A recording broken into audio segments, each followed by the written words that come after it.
Bratislava, takmer 7 000 ľudí. Dnes to bola veľká sila a požehnaný čas Bohu vďaka. Na sociálne stránky napísala huslistka Anežka Kara, ktorá v rámci Good Zone Tour 2024, o ktorom chceme čo to porozprávať, zahrala pre dokopy vyše 31 ľudí v niekoľkých slovenských mestách. Ale nechám hovoriť teba, Anežka, pretože to asi bol zážitok aj na celý život. Jednoznačne musím povedať, že to bol jeden z najsilnejších zážitkov v mojom živote. Nie len kvôli tomu počtu, že to bolo dokopy 31 000 ľudí v 6 mestách, ale najmä zažiť tú atmosféru znútra, čo sa týka tohto Godzone týmu. Som veľmi šťastná, že som mohla byť súčasťou týchto dobrovoľníkov. Vlastne bolo nás 350 dobrovoľníkov, ktorí vlastne spolupracovali na celom tomto túr bez nároku na honorár.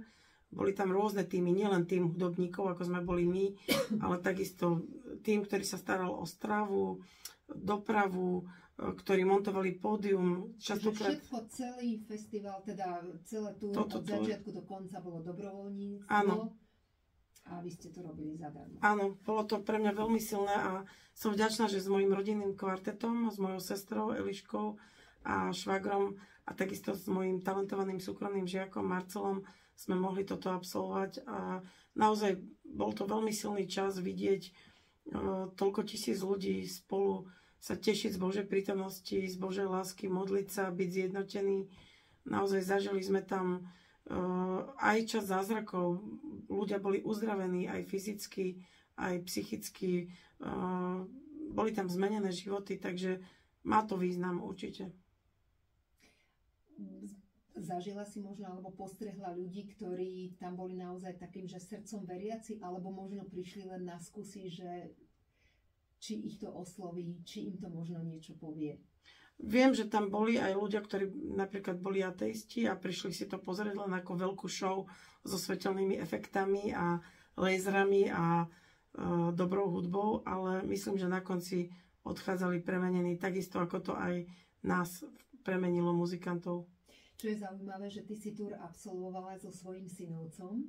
S celou kvázi takou rodinou. A asi bolo zaujímavé sledovať, ako to vníma malá duša, pretože deti sú v zážitkoch, či sa viery alebo života týkajú spontánne a úprimné. Áno, veľmi sa teším, že na tomto túr boli s nami aj moje 2 zlaté neterky a 2 synovcovia.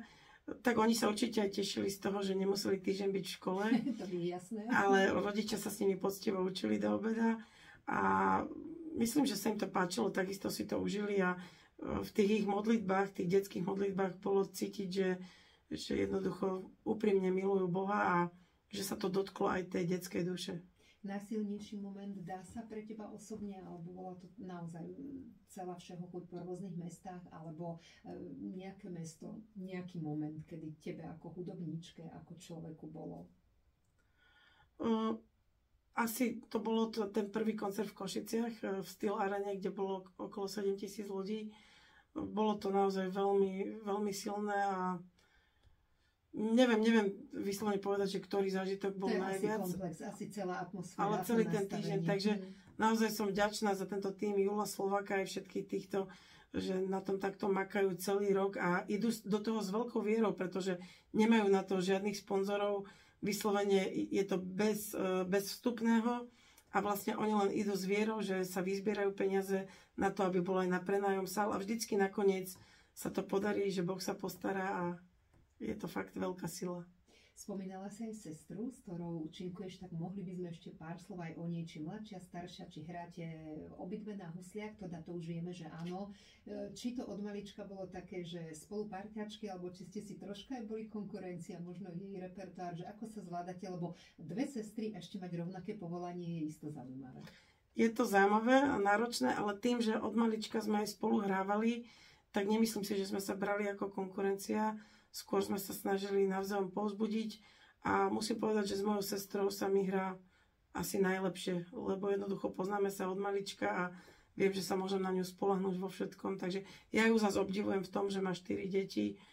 To je naozaj veľmi náročné. Keď sa dá, tak občas pomôžem, ale obdivujem, že dokáže teda sklobiť aj ten život muzikanta a mať aj takúto krásnu rodinu.